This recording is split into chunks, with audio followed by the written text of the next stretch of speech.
نو علما وایي په کتابونو کې بادشاهانو او خانانو ته ورتلل 3 تاوانه دي په دې کې. یو تاوان دا ده پکې چې کله خان ته ورځې یو فعلي تاوان ده، یو سکوتي تاوان ده، یو قولي تاوان ده. فعلي تاوان دا د طالبانو اکثره چې د بادشاه او د والي او د وزیر کور ته ورځي غصب وي. زه نه وایم طالبانو، دا امام سیوطي رحمه الله وایي اکثره کورونو کې چې دوی ژوند کوي دا کورونه یې غصب وي. نو غصب کور ته چې ورځي هلته بیا لمونځ پکې کوي، نو دا یو ناروا ده. د بادشاهانو د خانانو کورونو ته ورتلل د علماو دپاره فعلي ناروا دا ده پکې چې هغه اکثره د والیانو د دوی کورونه یا د خانانو یا د والیانو یا د وزیرانو د دوی کورونه غصب وي. نو د علماو ورتلل ځکه ناروا دي چې فعلي یوه دا ناروا پکې شوه. او بل دا د طالبانو چې ورځې نو مجبور یې لاس به مچو کوي، که لاس یې مچو نه کوي خوا یې بدېږي. دویم دا د طالبانو پیسې حرامې وي.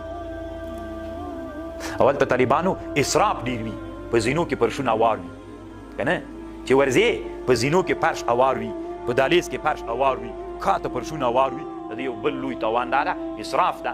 اسراف هم ناروا ده. پرشونه یې اکثره په حرام وي، نو چې ته ورځې نو هغه فعلي ناروا کې واقع کېږي. او بل دا ده چې ته ورسې نو هغه فعلي ناروا دا ده چې تا ته پیسې درکوي.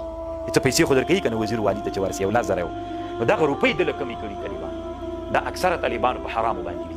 ځکه دا که د ټکسو د مالیې پیسې وي، طالبانو علماو فتوا کړې چې د ټکسو د مالیې پیسې حکومت که نه چلېده بیا ورته جایز ده، خو دومره اندازه باندې چې د حکومت ضرورت پوره سي حکومت چلي. او دا چې ته ورځې یو بل ورځې چې ده ته پیسې ورکوې دا خو د حکومت د چلن روپۍ نه دي کړي. نو د چلن نه طالبانو زیاتې سولې، نو دا پیسې اخیستل تا ته بیا څنګه دي؟ لکه ټکس و مالیه طالبانو اسلام کې مطلق حرامه ده. په دې ډېر نصوص راغلي دي. هغه علما وایي چې جایز ده که یو حکومت غریب ونه چلېده دومره اندازه پورې چې د حکومت ضروریات پوره کړي، دومره اندازه پورې اخیستل جایز ده، زیات نه. که چې ته هدیې او تحفې ترې نه ورکوې نو هدیه او تحفه ضرورت ده که نه ده؟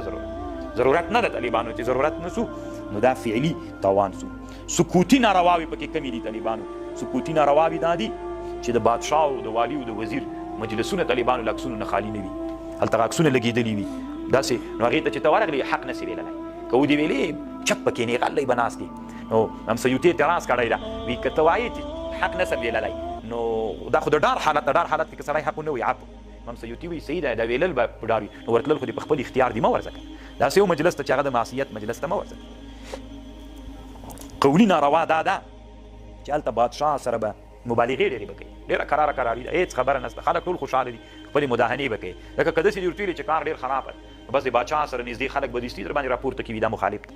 که ته د درد ورته ووایې نو ناس خلک به تا ته وایي چې دروغ وایي، دا مخالف باندې به دې مسما کړي. نو ته مجبور یې چې څه ورته وایې، کراره کراري ده، دومره خوندور ده، خلک سخت نه خوشحاله دي، داسې خبرې به غواړي ورته کوي. که نه نور نه طالبانو دا دعا خو ورته کوي چې الله دې زرکلن کړه، که نه او نو دا دعا خو به خامخا ورته کوي چې الله دې څوک کا الله دې زرکلن کړه. طالبانو امام سیوطي وی ظالم بادشاه ته چې سړی دعا وکړي چې الله دې عمر ډېر درکړي، وی دا اصل کې دعا ده لپاره دي، ځکه دی خو نافرمانه ده. نو ته اصل کې داسې دعا وکړه چې الله پاک د تا نافرماني ته دوام ورکړي. که ظالم ده نو دا معنا سوله چې الله پاک دې د ظلم اوږد کړي، نو هغه چې څومره ظلم کوي ته ورسره شریک. خو بل دا امام سیوطي لیکلي دي چې بادشاه او والي وزیر ته ورسې نو ته به هم د هغوی صفت کوې. او د فاسق صفت کول حدیث کې راځي، نبی صلی الله علیه وسلم وایي چې د فاسق صفت کوي د الله عرش په لړزه باندې راځي عمره. او بل دا ته چې ورسې نو د ظالم ډله غټېږي. خلک وایي چې پلانکای شیخ صاحب پلانکای مولي صاحب هم د بادشاه ملګري وو. من کثر سوا د قوم فهو من، څوک چې د چا هغه ډله ډېروي نو دا هم د هغې قبیلې نه. طالبانو علما وایي 2 صورتونو کې بادشاهانو ته ورتلل جایز دي. هغه 2 صورتونه، یو دا صورت ته طالبانو علما وایي چې بادشاه دې وغواړي مجبور یې بیا ورسې. او دویم صورت دا ده طالبانو چې مثلا ته ذوالوجاهت یې د یو مرتبې والا سړی، یو سړی مظلوم بندي ده یا مظلوم ده، نو ته د هغه مظلوم دپاره ذوالوجاهت ته ورسې او ورته ووایې چې دا مظلوم له زندان نه هغه ته ورسې، والي ولسوال ذوالامارت سړي ته ورسې او هغه ته ووایي چې دا مظلوم را خلاص کا. دغه صورت کې بیا طالبانو جایز ده.